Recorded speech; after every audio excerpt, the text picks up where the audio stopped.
Welcome back to Coding Commanders. I'm Commander Candy, and today I'm going to show you how to build your very own website. Are you a Twitch content creator? Or maybe you're a content creator on another platform.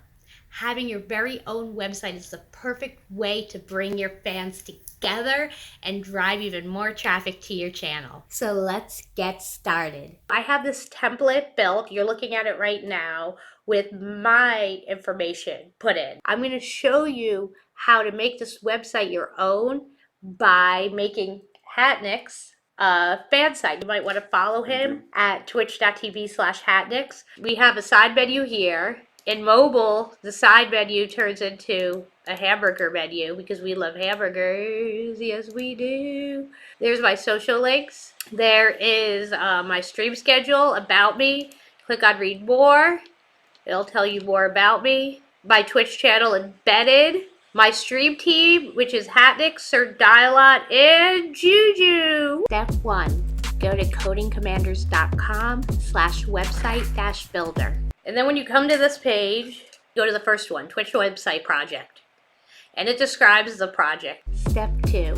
Create folders and files. We are going to store our project in the main project folder. You should name the folder the same as your web domain. Inside our main project folder, we're going to have a folder called Media, where we'll store media files such as images and videos. Index.html. This is the main page users will be directed to when entering your web address. HTML is the markup language that displays your content in the web browser. About.html. This is a page to tell your fans a little bit more about you. Main.js. JavaScript is the programming language that we'll use to create functionality. In this project, we're going to use it to make our mobile hamburger menu work. Style.css. CSS formats HTML. Things like color, size, shape, font. I have a directory that already exists on my computer called websites, so I put our main project folder inside that folder, and I called it hatnicks.club. Inside hatnicks.club, I have a folder called media where I'm storing pictures. About.html. I created a new page called fanart.html. I have index.html, main.js, and style.css. Step 3. Copy and paste the project code. If you scroll down, I have these quick copy boxes where you can copy and paste the code for each page. And you're going to want to enter this code into a text editor. Example of text editors, if you're on Windows, is Notepad or Notepad++. On Linux or Unix would be Vim.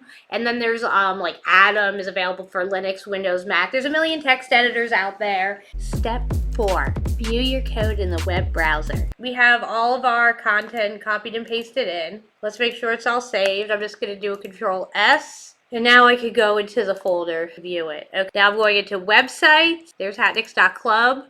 And when I want to view it, click on the index.html page and right in our web browser. Now the image isn't displaying because I didn't save my Daisy Chain cosplay logo there because there's no reason for me to, because we're going to replace it, right? Step 5. Customize your home page by editing index.html and style.css. Now, and let's make it small to make sure that the mobile menu works. Yep. So the first things first, before we change the style, let's add appropriate images. So I'll do 250, boom. Now we're going to do file, and we're going to export as a PNG, okay? And we're going to save it in websites, hatnicks.club, media, and we're going to call it hatnicks-logo. And let's go into our index.html. How do we know where to find the image in the header? Well, you can see it says right here, Daisy Chain Cosplay Twitch channel. This is the alt text. Go back to our file, and we're going to do Control-F, and we're going to search for Daisy Chain Cosplay Twitch channel. And boom, it's right here. Now let's change this alt text to Hatnick's Twitch channel, or whatever you want to call your. SRC is going to be equal to the file location. Hatnix is also located in Media Dash, but the file name isn't Daisy Chain Cosplay Logo. It is Hatnix Logo. So there it is. What color do you want the background? That blue sounds good. Let's go to codecomputers.com/CSS tools color selector. Let's see, what shade of blue? Does this look good? Uh-huh. Okay, so let's copy that real quick. So now we want to change the background color for the entire header element. Our header element contains our logo as well as our main heading. So let's go into the HTML code and figure out what this element is called. In search, Linux, open source. Okay, right here. We can see the heading is inside an H1 tag, and the logo is inside our image tag. Both of these are contained in the header element. We also have our mobile menu inside the header element. The name of the class is row space header.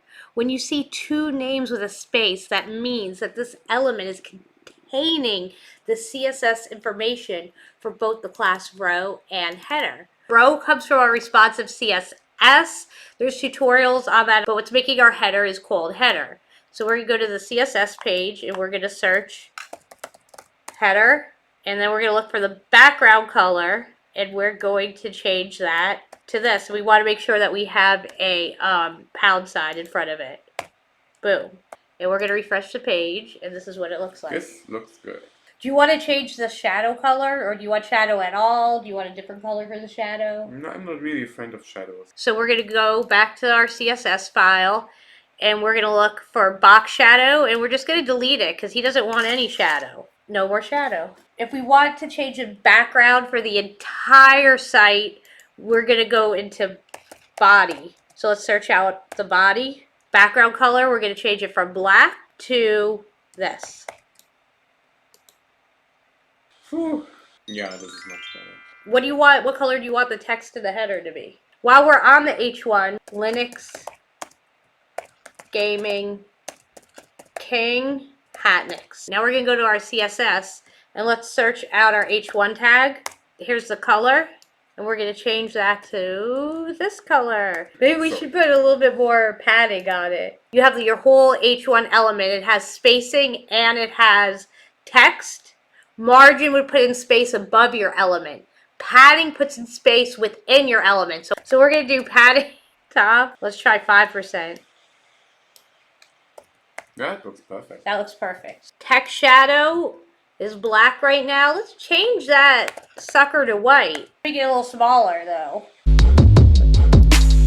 You like that? This is better, yeah. Oh, it should be orange and purple to match Ubuntu. Now purple for the social media tags. Social space A is going to be the actual physical links inside of there. So actually, we're not going to want to change our CSS on social. It's on the social link. We only want one. Now, when we hover over it, what do we want the background to turn to? Let's just see what this looks like real quick. I don't know. I still kind of don't like it. Border color. Don't cry for me, Twitch audience. That's actually good. Oh, we gotta change the social links in the HTML file next. That's what we should do.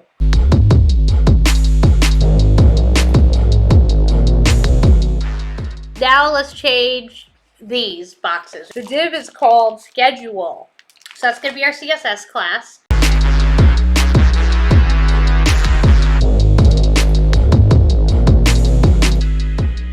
Page and search schedule. Okay, are you okay with the border radius, or do you want to change? The border radius is what makes the corners round or pointy.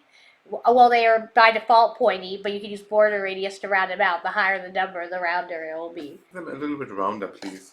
12 is good. Oh, that looks pretty nice. Okay, for the color, background color, we're going to change that shit. Now let's see what it looks like. About me. About me we changed to Hatnix is the king of Linux gaming. He streams the best RPG, adventure, and puzzle games. We're going to make the text color actually white. These other headings, like these, to change the color of those, we will go into Style, search for H2. And there's no color dictated. They're just right now whatever color the general body is. But we want to change that, and we want to make it boom. my Twitch channels. So let's go to our HTML file and let's go ahead and search for my Twitch channel. And here, if you look down there, I have a link to the Twitch documentation, which is going to give you more options for what you want to do with embedding. I want to show you the easy way to change this. Where it says channel, it has my channel name. We're going to change that to Hatnick. So let's just change it to his channel real quick. Let's refresh. Muted true. We did autoplay false and we did muted true.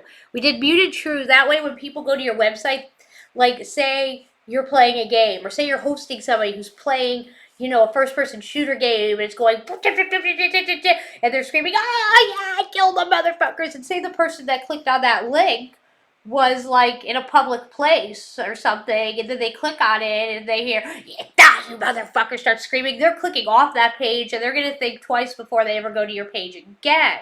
So we made sure that the video's muted and that the user will have to unmute it in order to hear it. People don't like it when they go to a page and starts making loud sounds. So what do we want to change it now? Oh, that extra small daisy. We probably don't want there. So let's go back to our HTML. Okay, so this is an image. So let's change this to XXS Hatnicks. And let's search out Full Stack Flawless. Now let's go back to our web browser. Flawless coding with my Flawless Witty. I got all these functions. You got include city. Here's the quote, and we're going to change it to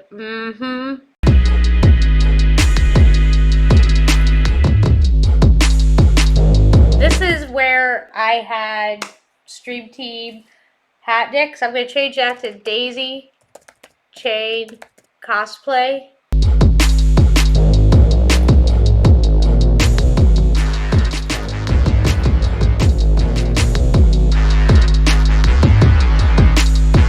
So now we want to do the side menu.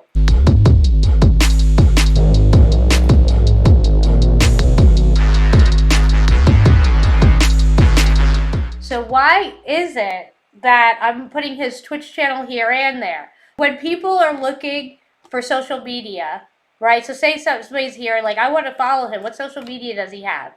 They're normally going to look somewhere at the top or somewhere at the bottom for social media links because that's where people are used to seeing them. When people are looking for other content, they normally look at like the side menu or wherever the full menu is. Somebody that's looking for content might not even be paying attention to the social links. They're just like, "Oh, the Link's Gaming King, what other content does he have?" And his YouTube and his Twitch are other content, so I'm putting them both places because not everybody's really going to even look at both places. The href is going to be the link, and then we're going to do target. If you do a target, when you open the page, it won't open on the same tab. It'll open in a tab next to it.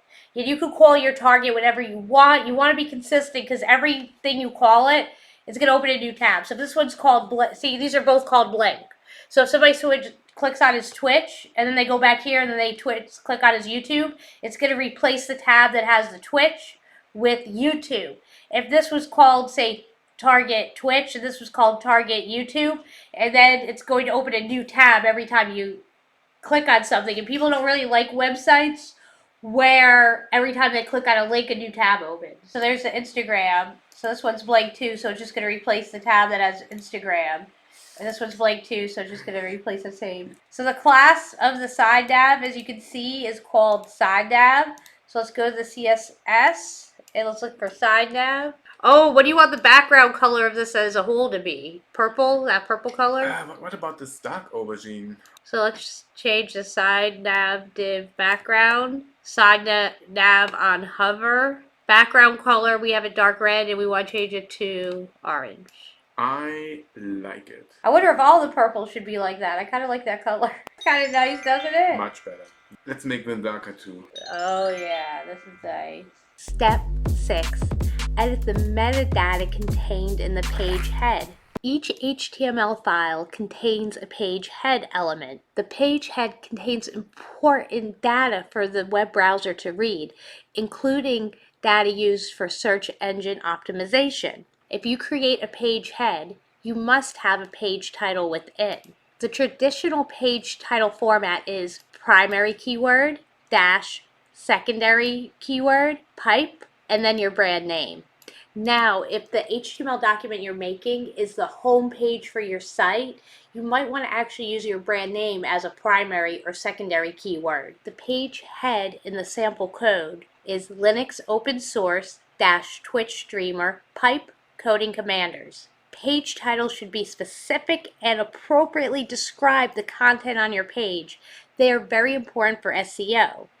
Each page in your site should have a unique page title. If this was the home page of my website, I may want to call it Coding Commanders Linux Open Source Twitch Streamer. Now let's talk about the page description. Your page description is also very important. It's normally displayed below your page title in Google search results. So if somebody searches your site, they're going to see your page title followed by the page description. Page description should accurately describe your content and should encourage people to click on your page link. The recommended length of page descriptions is 50 to 160 characters. Keywords. Although Google no longer uses keyword metadata to rank your page, other search engines, such as DuckDuckGo, still do. So I think it's worth including them. Thank you for watching my video. Don't forget to check out codingcommanders.com, where you'll find more tutorials on Godot, Linux, HTML, and much, much more. Also, don't forget to check out my brand new Linux gaming blog, where you'll find intriguing articles by Hatnix, Sir Dialot, and myself. Thank you again for watching, and until next time, happy coding. I don't dance now, I write PHP.